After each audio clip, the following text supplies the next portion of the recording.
যারা হুজুর গৌসুল আজম বড় পীর আব্দুল কাদের জিলানীর অনুসারী, গৌসে পাককে যারা মহব্বত করে, কাদেরিয়া তরিকার অনুসারী, তারা অবশ্যই নারায়ে গাউসিয়া দিতে পারবে। ঠিক কিনা বলেন? আপনারটা চলবে, নারায়ে গাউসিয়া চলবে না। এটা কেমন? সিলসিলায়ে জৈনপুরি বললে চলে, কিন্তু গাউসে পাকের স্লোগান চলবে না।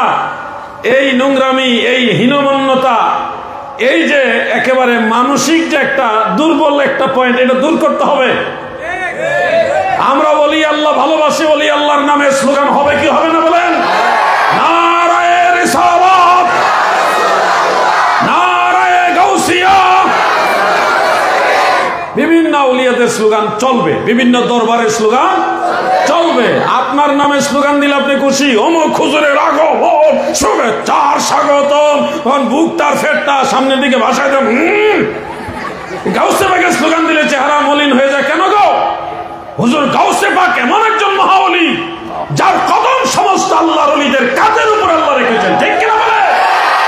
সেই স্লোগান মজা লাগে না, মজা লাগে কি অমুক হুজুরের আগমন। আমরা বলছি না যে আলেমদের স্লোগান দিবেন না, সেটাও দিবেন, কিন্তু আমার স্লোগান, আমার মতো নালায়েক না চিজের নামে স্লোগান চলবে, গাউসে পাকের স্লোগান চলবে না, কেমন কথা? হ্যাঁ, এখানে একটা ভালো জিনিস আছে স্লোগানের ক্ষেত্রে। অনেক জায়গায় বলে ইয়া গাউসুল আজম, হ্যাঁ এখানে এটা বলেন। আবার অনেক জায়গায় আমি বিশেষ করে মহেশখালীতে দেখেছি, চট্টগ্রামে এই যে কক্সবাজারে মহেশখালী, সেখানে স্লোগানটা আরো সুন্দর।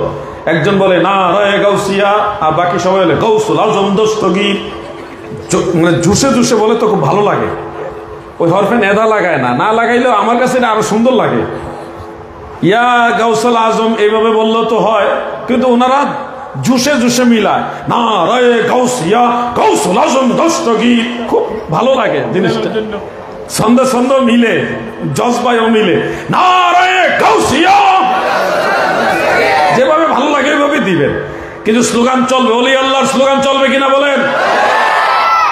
আমরা ওলি আল্লাহদের দামান ছেড়ে দেওয়ার কারণে বাতিলরা সুযোগ পায় বিভিন্ন দরগায়, দরবারে, খানকায়, মাজারে আক্রমণ করার দুঃসাহস তারা দেখিয়েছে। যখন মুর্শিদপুরের গরু ছাগল চুরি করছে ওয়াহাবিরা, হান্ডি বাতিল ডেক ডেক্সি পর্যন্ত চুরি করছে, এরা তো মুরগিও চুরি করছে, হাঁসও চুরি করছে, করছে কিনা? বালিশ চুরি পর্যন্ত করছে। পৃথিবীতে বহু সুর দেখছি, বালিশ সুর দেখছি না। এই বাংলাদেশে বালিশ সুরও দেখছি। কেউ হাঁস চুরি করে, কেউ মুরগি চুরি করে, আবার সে ইমামতিও করে, আবার মসজিদের ইমাম সাহেব, তালতলা মসজিদের ইমাম, বালিশ চুর, জুব্বাওয়ালা, টুপিওয়ালা, আবাকাবাওয়ালা। এই চুর ইমামের মুক্তাদি হইলেন আপনারা নাকি? আমি আশ্চর্য হইলাম, আমি বালিশ চুর ইমামের পিছনে মানুষ নামাজ পড়ে কেমন? ডেক দিয়ে রান্না করছে মানুষকে খাওয়াইবার জন্যে, রান্না করে মানুষকে খাওয়ায়। এই ডেক চুরি করছে, তার বাড়ির ডেক নাই। কত নম্বরের সুর এটা? কিছু করার নাই। এই ধরনের আদর্শ ইসলামে নাই। যে চুরি করে এমন সুরের পিছনে সুন্নিরা নামাজ পড়ে না। ঠিক কিনা বলে? আমরা যদি ঐক্যবদ্ধ থাকি, আল্লাহর ওলিদের দামান আঁকড়ে ধরে রাখি, তখন বাতিলরা সুযোগ পাবে না। 26 তারিখে রাজধানী ঢাকায় সোহরাওয়ার্দী উদ্যানে যখন আমাদের জায়গা দিল না, সবার জায়গা ওই দেশে হয়, ওই জায়গায় ওই মাঠে হয়, সুন্নিদের জায়গা দেন। আবার নাকি বৈষম্য বিরোধী, বৈষম্য বিরোধী বাংলাদেশে সুন্নিরা সবচেয়ে বড় বৈষম্যের শিকার। সোহরাওয়ার্দী উদ্যানে সবাই জায়গা পায়, আউল ফাউল লোকেরা জায়গা পায়, সুন্নিদের তারা জায়গা দেয় না। দিল গোলাপবাগ মাঠে, শেষে ওটাও ক্যান্সেল। পরে জায়গা দিয়েছে আমাদের প্রেস ক্লাবে, প্রেস ক্লাবের সামনে একটা সামান্য জায়গাটা রাস্তার ভিতরে। পরে যখন সুন্নিরা তো সবাই যায় নাই, যারাই গেছে, রাজধানী ঢাকা অচল হয়ে গেছে। যদি সুন্নি জামাতের কোন দরবারে, মাদ্রাসায়, প্রতিষ্ঠানে, খানকায়, কোন দরগায়, কোন আল্লাহর ওলির মাজারে আক্রমণ হয়, পুরো বাংলাদেশের 64 জেলা অচল করে দেওয়া হবে।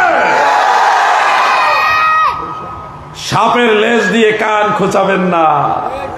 আমরা সুন্নিরা মানুষের খাওয়াইতে খাওয়াইতে মনটা নরম, খুব সহজে চেতি না, চেতলে কিন্তু ঠেকাইতে পারবেন না।